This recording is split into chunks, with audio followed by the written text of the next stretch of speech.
Hello everyone, मैं अंजू बनवाला आप सभी का मेरे यूट्यूब चैनल पर स्वागत करती हूँ।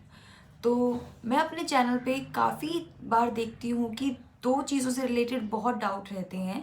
एक ये कि मैथ्स कैसे कवर करें और दूसरा ये कि इंग्लिश को कैसे करें। मैंने भी मल्टीपल एग्जाम्स क्लियर किए हैं और उसके बिहाफ पे मैं अपना एक्सपीरियंस बता रही हूँ कि मैंने क्या क्या चीज़ें की और क्या मेरी चीज़ों के अंदर मुझे इफेक्टिव लगा, जिससे मुझे ये लगा कि हाँ, शायद अगर ये मैं पहले करती तो और ज़्यादा इंप्रूवमेंट मुझे देखने को मिलती। तो मैं आपको बताने वाली हूँ आज इंग्लिश के बारे में। मैथ्स के लिए मैं अलग से एक सेपरेट वीडियो लेके आऊँगी।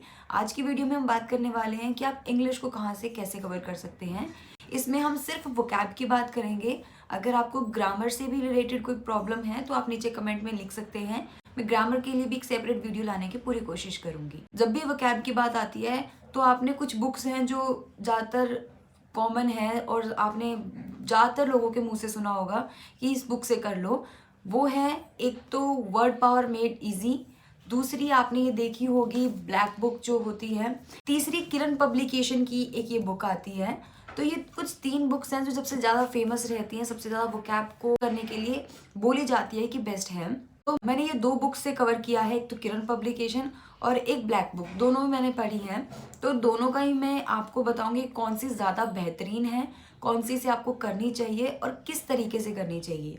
तो सबसे पहले मैं किरण पब्लिकेशन से ही पढ़ती थी।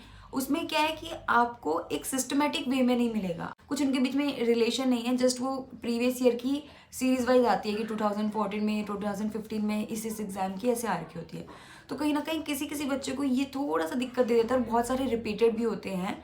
तो ये एक अच्छी चीज़ भी है क्योंकि रिपीटेड होने से क्या होता है कि कई बार आपके साथ ही साथ रिवीजन हो जाती है।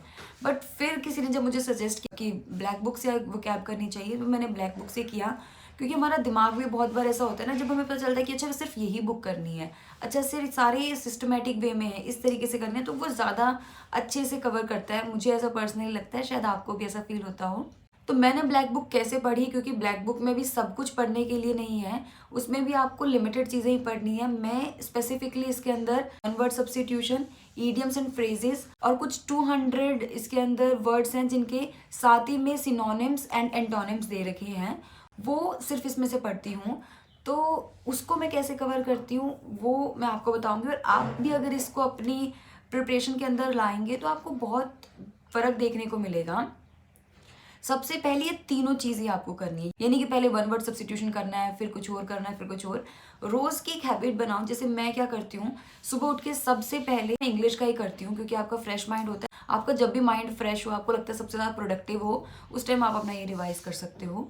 तो मैं सबसे पहले उठ के 3 pages one word substitution, 3 pages idioms and phrases और 2 पेजेस सिनोनिम्स प्लस एंटोनिम्स वाले हैं वो कवर करती हूँ।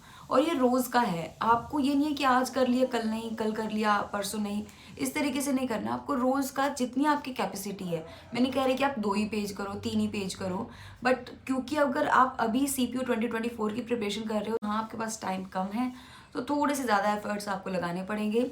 तो आपको ऐसा करना है कि आप देखोगे approx 60 pages idioms and phrases के हैं, 60 पेजेस ही वन वर्ड सब्स्टिट्यूशन के हैं और कुछ 10 to 15 पेजेस आपके सिनोनिम्स प्लस एंटोनिम्स वाले के हैं।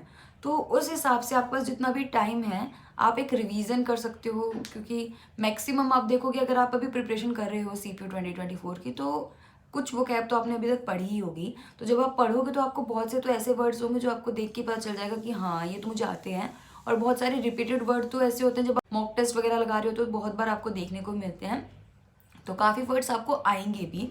तो इस हिसाब से आप 2 या 3 पेज रोज़ की करने की कोशिश करना। और इसे करना किस तरीके से है, मैंने क्या किया, पहली रीडिंग में मैं रोज़ के 3 पेज अगर कर रही हूँ तो फर्स्ट डे में रीड कर रही हूँ, जो मुझे बिल्कुल ही देखते ही ऐसे पता था कि हाँ ये तो मुझे आते ही हैं, उनको मैंने सर्कल कर लिया कि ये तो क्लियर है मुझे। नेक्स्ट डे उठते ही ये नहीं कि नेक्स्ट 3 पेज करने हैं, पहले पिछले 3 पेजेस को रिवाइज करना है, फिर नेक्स्ट के 3 पेजेस करने हैं, फिर तीसरे दिन वही सीरीज आपको कंटिन्यू करनी है। सबसे पहले वाले दिन के रिवाइज करने हैं, दूसरे वाले दिन के रिवाइज करने हैं और तीसरे वाले दिन का कंटिन्यू करना है। चौथे दिन आपको थोड़ा बोरिंग भी लगने लगेगा, क्योंकि जो आपके पहले फर्स्ट 3 पेजेस हैं उसको आप 4th टाइम पढ़ रहे हो, और उसमें से बहुत सारे वर्ड अब ऐसे होंगे जो आपको पहले स्टार्टिंग फर्स्ट रीडिंग में नहीं आए थे लेकिन अब याद हो गए होंगे। तो उनको भी आप साथ साथ में फिर सर्कल करते रहना। और फिर 5th डे आपको क्या करना है कि फर्स्ट डे वाले को रहने देना, मतलब हर 3 पेजेस की आपको 4 बार रीडिंग करनी है। और आप वीक में या फिर 2 वीक में ऐसा कर सकते हैं। मैं हमेशा हर 2 वीक में ऐसा करती हूँ कि जितने पेजेस कवर हो गए हैं उनका एक मोटा मोटा सा रिवाइज करती हूँ, सबको देखती हूँ कि मुझे कितने याद हैं, वो अभी तक कितने नहीं हैं, जल्दी जल्दी उनको रिवाइज करती हूँ। जैसे ही आपने संडे ले लिया, हर सेकंड संडे को आपने क्या करना है, सारे के सारे वोकैब को याद करना है, सारे के सारे वोकैब को एक बार मोटा मोटा रिवाइज करना है, देखना है कि अच्छा जितना हमने पढ़ लिया, जितना सर्कल किया है वो आ रहे हैं नहीं आ रहे हैं। और साथ साथ में उस रिवाइज करने में भी आपको दिखेगा कुछ ऐसे वर्ड्स होंगे जो पहले आपको नहीं आ रहे थे पर अब आ गए हैं। सुनने में थोड़ा सा ऐसा लगेगा बोरिंग है, हार्ड है, बट जब आप कॉन्स्टेंटली इसको जब करोगे तो धीरे धीरे आपको काफ़ी इंप्रूवमेंट देखने को मिलेगा। साथ ही साथ मैं एक ये चीज़ भी करती हूँ कि जो मॉक टेस्ट में दे रही होती है, फिर प्रीवियस ईयर पेपर दे रही होती हूँ, उसमें अगर कोई वर्ड है उसको मैं किसी नोटबुक में साथ में नोट कर लेती हूँ। वो जब आगे आएगा तब क्या पता मुझे याद हो जाए उस टाइम तक, इसलिए मैं उसको साथ साथ में रिवाइज कर लेती हूँ। तो इससे क्या होगा कि आप काफ़ी सारे वर्ड्स को याद कर पाओगे। बहुत सारे बच्चे पता नहीं कहाँ कहाँ से वो क्या पढ़ रहे होते हैं। तो देखो एसएससी ऐसा नहीं है कि कहीं से भी वर्ड दे देती है, एक आप पैटर्न देखोगे फॉलो करती है। बहुत से ऐसे वर्ड्स हैं जो बहुत रिपीट होते हैं और उसके ही इर्द गिर्द वर्ड्स आते हैं, तो आपको कहीं से भी ऐसे नहीं पढ़ लेना है। हाँ, अगर आपके पास किरण पब्लिकेशन की बुक है तब भी कोई दिक्कत नहीं है, आप उसमें से वो कैप कर सकते हो। आपके पास जो भी बुक है उसको अच्छे से पढ़ो, पर वो एसएससी के एग्जाम के रिलेवेंट होनी चाहिए। ये नहीं कि कोई भी आपने बुक ले ली और उससे वो कैप पढ़ना शुरू कर दिया। मेरे हिसाब से ब्लैक बुक काफ़ी अच्छी है क्योंकि एक ही बुक में आपको सारे के सारी चीज़ें मिल जाती है और काफ़ी कवर कर लेते हो उसके अंदर आप। साथ में आप एक चीज़ ये भी कर सकते हो जो मैं साथ साथ में करती हूँ। साथ में जब आप वर्ड कर रहे हो, अगर आपको उससे रिलेटेड कोई सिनोनिम्स या फिर एंटोनिम्स पता याद हो तो आप उसको साथ में नोट डाउन कर लो। इससे क्या होता है कि आप एक ही वर्ड के काफ़ी सारे सिनोनिम्स और एंटोनिम्स साथ साथ में याद कर पाते हो। तो इतना हार्ड नहीं होगा, जब आप उसको पढ़ोगे तो बहुत से वर्ड आपको जाने पहचाने लगेंगे, ऐसा लगेगा जो आपने पढ़े ही हुए हैं। इस तरीके से अगर आप वो क्या आपको करते हो तो आपकी रिवीजन भी साथ साथ में होती रहेगी और आप काफ़ी सारे वर्ड्स को साथ ही साथ क्लियर करते रहेंगे। तो उम्मीद करती हूँ ये वीडियो आपके लिए हेल्पफुल होगी।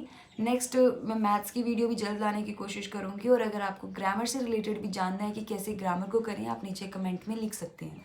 Thank you.